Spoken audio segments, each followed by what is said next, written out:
Elena Hart's phone died at exactly 11:47 p.m. on Christmas Eve, and with it died any chance she had of getting home safely. She stood on a frozen Brooklyn sidewalk, breath clouding in front of her face, wearing a dress she'd bought on clearance 3 months ago, and heels that had already given her 2 blisters and 1 broken strap. The party she'd just left, Sophia's annual Christmas disaster, was still going strong behind her, music thumping through closed windows, voices raised in forced holiday cheer. But Elena had slipped out the moment no one was looking, the way invisible people could. "I hate Christmas," she muttered, pulling her thin coat tighter. Not the coat she needed for a New York December, but the only one she owned that looked presentable enough for a party. It wasn't the carols or the decorations or even the forced cheer that got to her. It was the way the whole world seemed to pair off during the holidays, leaving her standing alone on sidewalks like this one, reminded of exactly how invisible she was.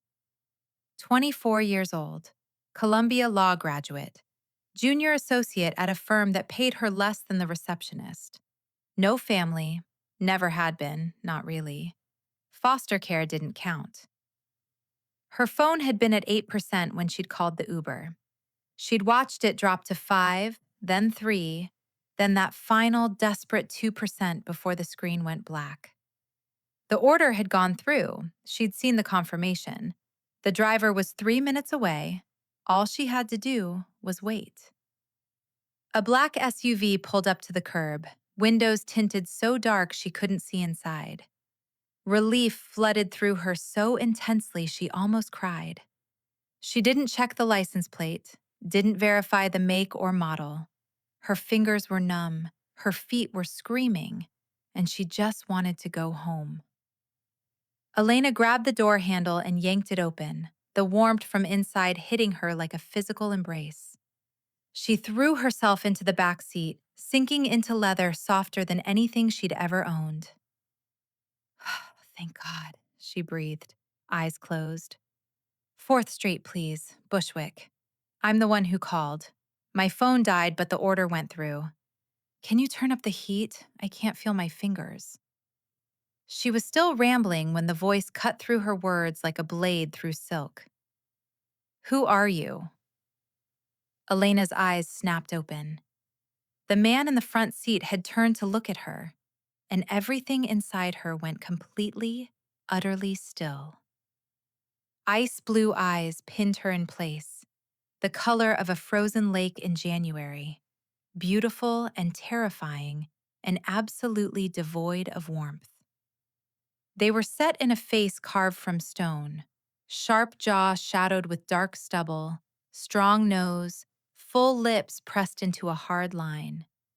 Dark hair fell slightly over his forehead, and he wore a black suit that probably cost more than her entire year's rent. But it was his expression that made her blood run cold.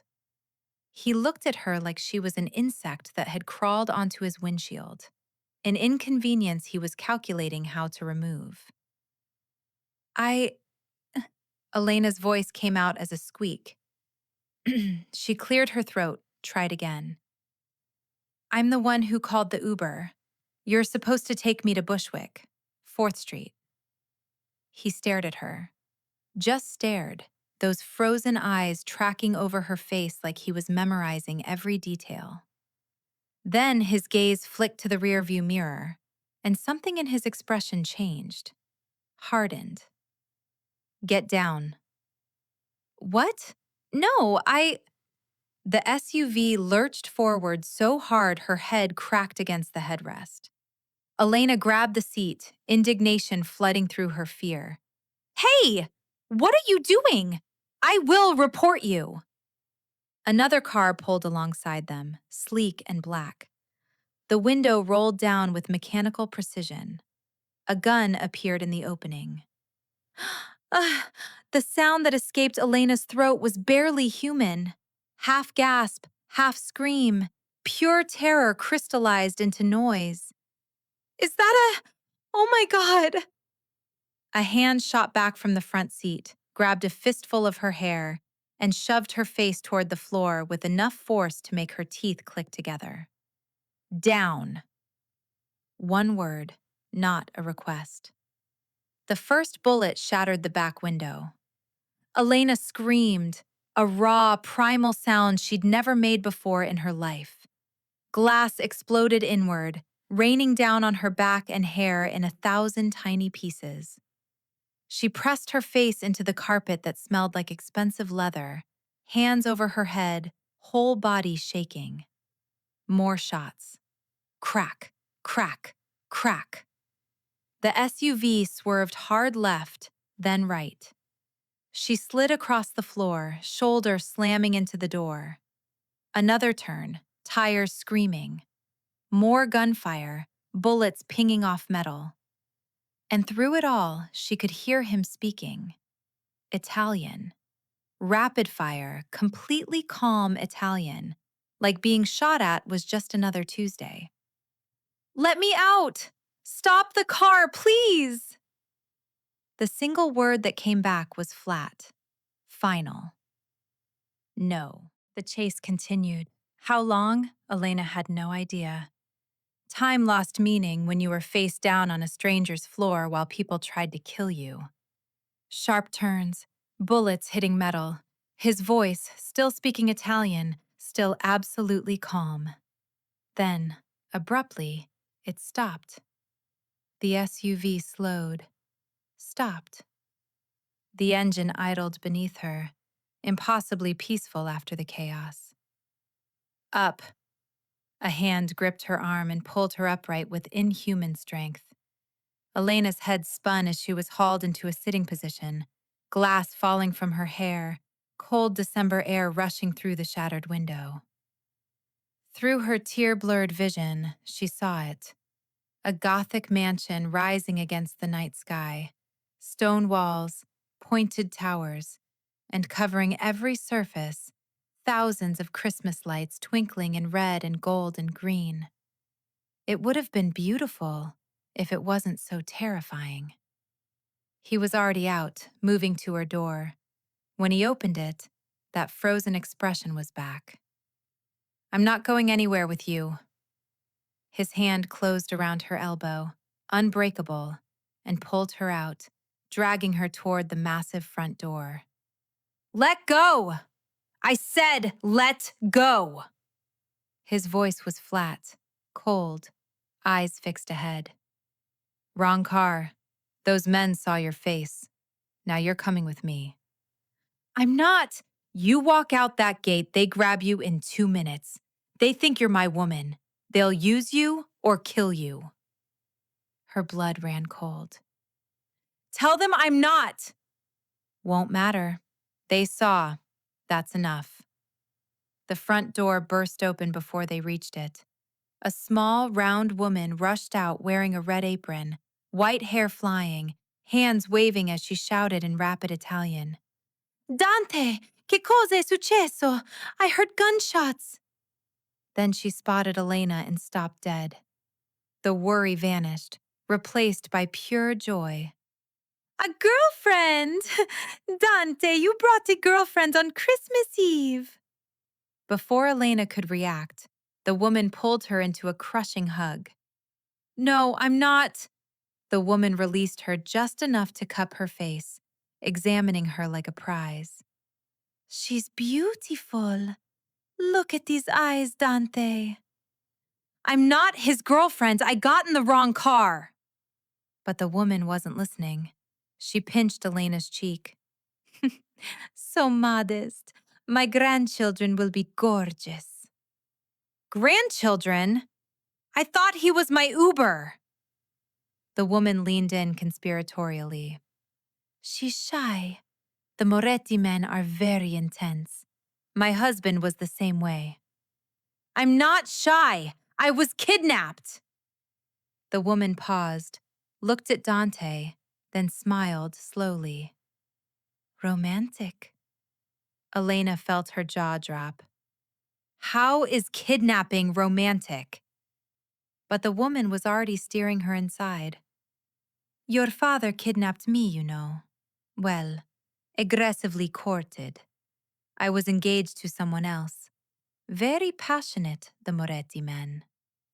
This was her chance. Elena spotted the open door and bolted. She made it 3 steps before a wall of muscle materialized. A massive man with dead eyes blocked her path. She tried to dart around him. He simply shifted, immovable. "Let me go!" Dante's voice came from behind, flat and bored. "Marco, inside." The giant took her arm and steered her back. The old woman patted her hand. "Such spirit. I love her already. I'm Maria Moretti, Dante's mother. Are you hungry? You're too thin." Elena looked desperately at Dante, who was already climbing the stairs. "Are you going to say anything?" He paused on the 3rd step, turning just enough to look at her. Those ice blue eyes held nothing. "Mother will handle you. Stay inside. Don't try to leave." "She thinks I'm your girlfriend." He paused again. Those eyes traveled from her heels to her face. "Bambi." The word landed like a verdict. "What?" Big hazel eyes, scared, helpless, like a deer in the wrong forest. Anger sparked in her chest. "I'm a lawyer." He cut her off without raising his voice. "You got in the wrong car. Now you're in the wrong world. Try not to die in it, Bambi." "Aren't you going to tell her I'm not your girlfriend?" The single syllable landed like a door slamming. "No." "Why not?" Something flickered in his gaze. Not quite amusement, but close. "More entertaining this way." Then he was gone, swallowed by shadows. Maria tugged her arm gently. "Don't mind him, tesoro. He's not good with emotions. But I can tell he likes you." A sound escaped Elena, half laugh, half sob. "He finds my suffering entertaining." Maria's face lit up like the Christmas lights outside. "Exactly! He not finds anything entertaining. This is progress." The tears came later.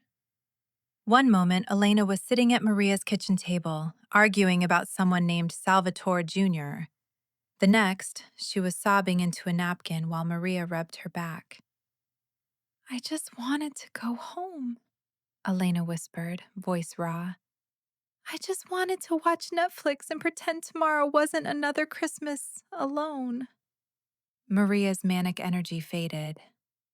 "Alone?" "I don't have family. Foster care. No parents, no siblings. No one." A bitter laugh. "The one time I end up with a family, it's because criminals want to kill me." Maria's arms wrapped around her, warm and gentle. "You have family now, tesoro, whether you want us or not." "You can't just adopt a kidnapping victim." Maria's eyes were fierce despite her tears. "Watch me. You ate my pasta. In Italy, that makes you family." Later, alone in a guest room bigger than her apartment, another knock came. "It's Maria. Can I come in?" "Yes." Maria entered, carrying tea, her earlier energy replaced by something softer. "I know, I'm a lot. I get carried away." She paused. "It's been 14 years since my husband died. 14 years, watching my son freeze until there was nothing but ice. I'm sorry." "Do you know what he said when he brought you inside?" He said, "Mother will handle her. Not it or the problem. Her. Like you're a person, like you matter." Elena shook her head. "I'm just a girl who got in the wrong car. Tomorrow, this will all be over." Maria squeezed her hand. "My son noticed you." For the first time in 14 years, he looked at someone and gave them a name. Bambi. She moved to the door, pausing. Get some sleep. Tomorrow will be complicated, but tonight, you're safe. You're fed. You're home. This isn't my home. Maria's smile was soft but certain. Not yet. Give it time. The door closed softly. Elena stared at the ceiling. She crawled between silk sheets, and despite everything, the terror, the kidnapping, the insanity, sleep pulled her under. Her last thought, this is the most comfortable I've ever been in my entire life. Elena woke to unfamiliar softness and distant humming. For a disoriented moment, she forgot where she was. Then memory crashed back. Wrong car, bullets, Dante's ice blue eyes, Maria's enthusiastic adoption. She groaned into the pillow. This was real. Sunlight streamed through windows. The clock read 9:47 a.m. Elena never slept this late. Her boss. Her job. She sat up so fast her head spun. She was supposed to be at work 3 hours ago. They were going to fire her. No phone, no way to call in, no way to explain she'd been kidnapped by the Mafia. This is insane, she muttered. A knock at the door. Tesoro, I have breakfast. Maria bustled in with a tray holding enough food for 4 people. You need to eat. How are you supposed to give me healthy grandchildren if you don't eat? I'm not giving you grandchildren. I have a job, a life. Had a job, Maria corrected gently. Dante called them this morning. Extended leave for a family emergency. Elena's blood ran cold. He what? Eat first, then we talk. By mid-morning, Elena was mapping the mansion, memorizing exits, looking for weak points. The mansion was absurd. Marble and art and crystal chandeliers. Every window had decorative bars. Every door required codes she didn't have. She was cataloging the 3rd locked door when a voice came from behind. Well, well, you must be the kidnapped girl everyone's whispering about. She spun, back hitting the wall. A young man lounged in a doorway, maybe 19, with messy dark hair, warm brown eyes, dimples. He wore jeans and a t-shirt that said, I'd rather be gaming. He looked normal. Devastatingly normal. Get away from me! Don't touch me! He lifted both palms. Whoa, easy. I'm Luca, the funny one. Uncle Dante is the scary one. Uncle? He's your uncle? 15-year age gap. He raised me after my parents died in a car crash when I was 9. So yeah, Uncle Dante. He hates it, which is why I say it every chance I get. Despite everything, Elena felt sympathy. I'm sorry. About your parents. Thanks. Long time ago. He studied her. So his name really is Dante? Apparently.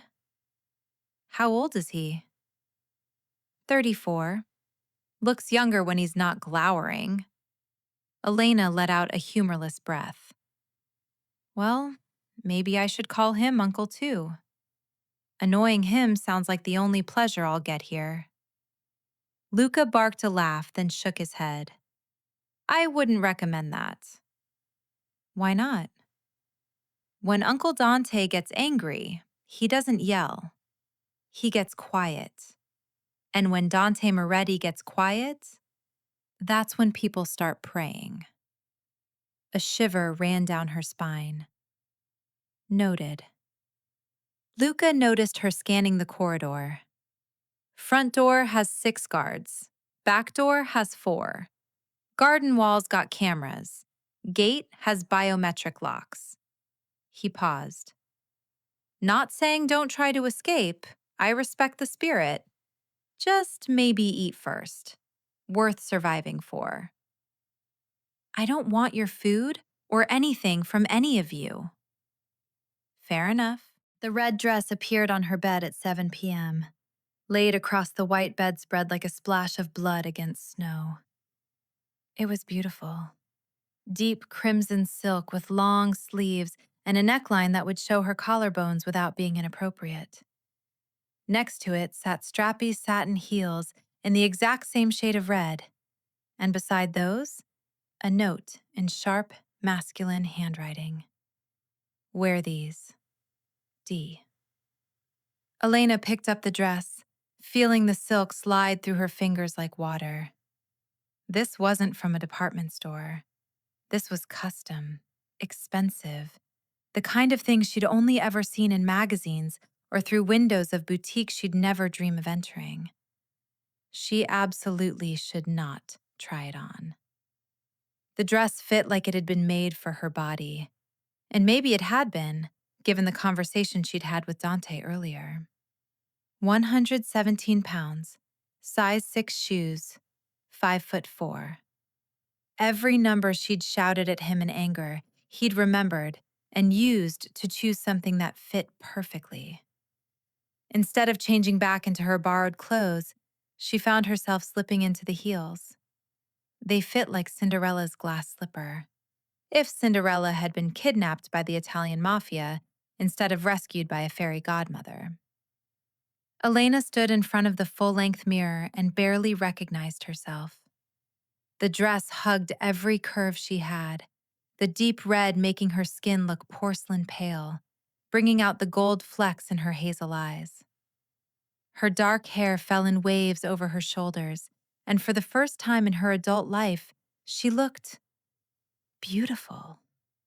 Not cute, not passable, actually genuinely beautiful. She should change. Should refuse to wear clothes bought by her kidnapper, bought by a man who found her suffering entertaining. But she didn't. Instead, she walked down the grand staircase with her heart pounding, every step feeling like walking towards something inevitable, something she couldn't take back once she crossed the threshold. The dining room fell silent when she appeared in the doorway. Every conversation died mid-sentence. Every head turned toward her. The room was full. Maria, Luca, the massive man called Marco, and several other people she didn't recognize, all seated around a table that could have comfortably seated 20. Maria's hands flew to her mouth, tears springing instantly to her eyes. Luca let out a low whistle of appreciation that earned him a sharp glare from Marco across the table. But Dante was the only one who didn't look up from his plate. He sat at the head of the table, in a black dress shirt with the sleeves rolled to his elbows, cutting his food with precise, mechanical movements, like he hadn't heard her enter, like she was of no consequence whatsoever. Maria rushed toward her, hands clasped together like she was witnessing a miracle. Bellissima! Oh, tesoro, look at you! She spun toward her son, excitement building. Dante, look! See how beautiful she is! You chose so well, my son. Heat flooded Elena's cheeks as her eyes snapped to Dante's impassive face. Wait, you chose this? You picked out this dress for me? He continued eating without looking up, expression utterly neutral. Your dinner is getting cold, Bambi. That's not an answer. Did you or did you not choose this dress? Maria answered for him, beaming with pride. He spent an hour with the catalog, tesoro. An hour! My son, who never shops for anyone, not even for his own mother, measuring with his eyes, comparing colors, holding up fabric swatches to the light. Mama. Dante's voice was soft, but cut through like a blade. Enough. Why? You are embarrassed, my Nico? Embarrassed? This I have never seen. I'm not embarrassed. I'm eating. Maria fell silent, but her knowing smile didn't dim as she steered Elena toward an empty chair directly across from Dante. Luca leaned across the table, dimples flashing mischievously. Uncle Dante never buys anyone presents. Ever. Not even for Christmas. This is genuinely historic. I should mark my calendar and alert the media. Dante's fork paused halfway to his mouth. His voice dropped, dangerous and low. One more word, Luca. What? I'm just making an observation. Luca's eyes went wide with false innocence. It's sweet, really. Uncle Dante playing dress-up with his little Bambi like she's his own personal doll. Marco finally spoke from his end of the table, voice gruff. Boy's got a death wish. Nah, he won't kill me. I'm his favorite nephew.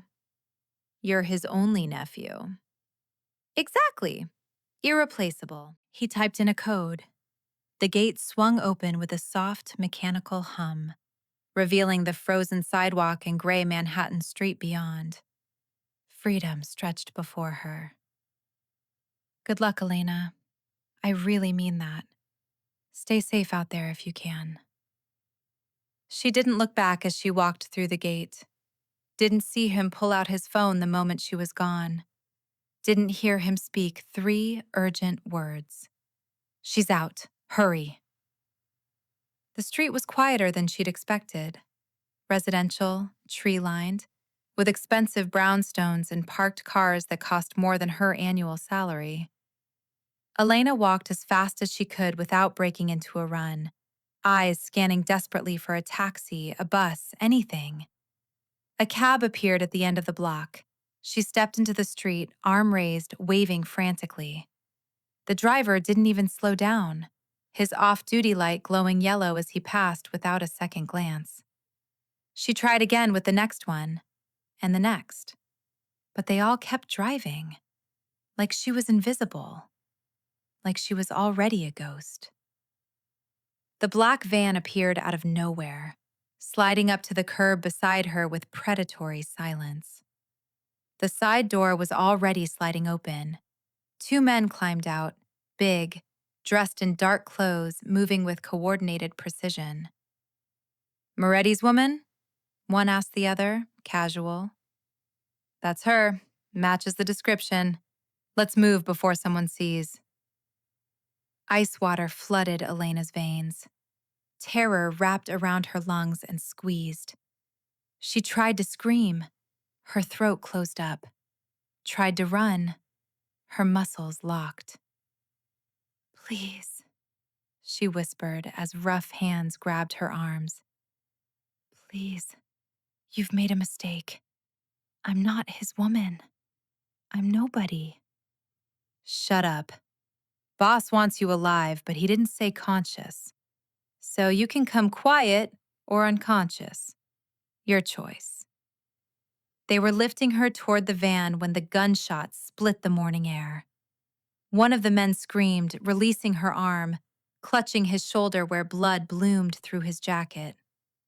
Elena hit the ground hard, pain shooting through her palms. Through tear-blurred eyes, she saw him. Dante stood in the middle of the street like an avenging angel carved from ice and fury.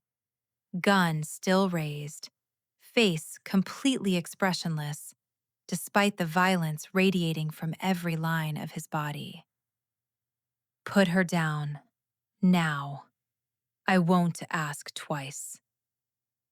The uninjured man pulled a gun, pointing it directly at Elena's head. Back off, Moretti. She's coming with us. Vincent's orders. Dante didn't even flinch at the weapon aimed at her skull. He took a step forward, utterly unconcerned. You have 3 seconds to drop that gun before I put a bullet between your eyes. And trust me, I don't miss. Vincent wants her! 1. The man's hand was shaking badly now, sweat beading on his forehead. 2. Tell your coward boss something for me. Dante's voice dropped even lower.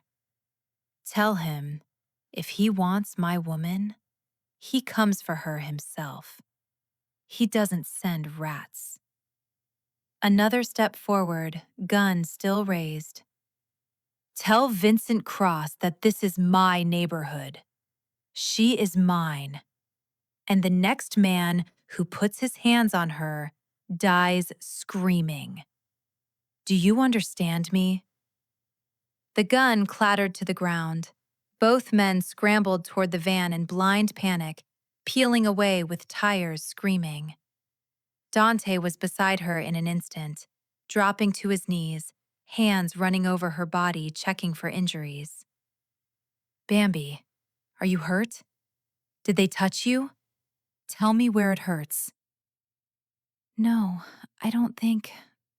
They grabbed me, but I don't think I'm hurt. I just. Words wouldn't form properly, her whole body shaking. Can you stand? Can you walk? She tried to push herself up. Her arms gave out, trembling too badly to support her weight. Then he was lifting her into his arms, one arm under her knees, the other behind her back, pulling her tight against his chest. I told you, Bambi.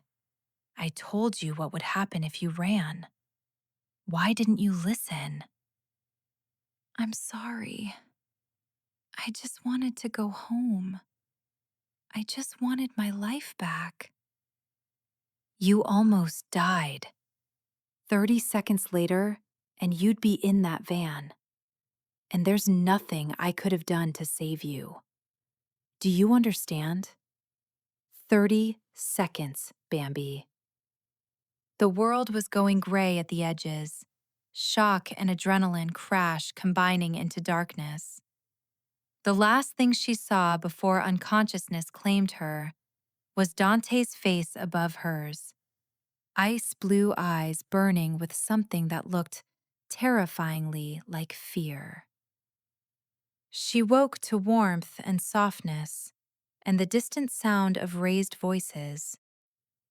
Could have gotten her killed. Dante's voice cut through like broken glass.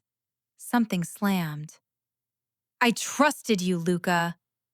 She had a knife to my throat. What was I supposed to do? You were supposed to call me, not walk her to the damn gate. A crash, something shattering against a wall. In the next part, Dante stops asking.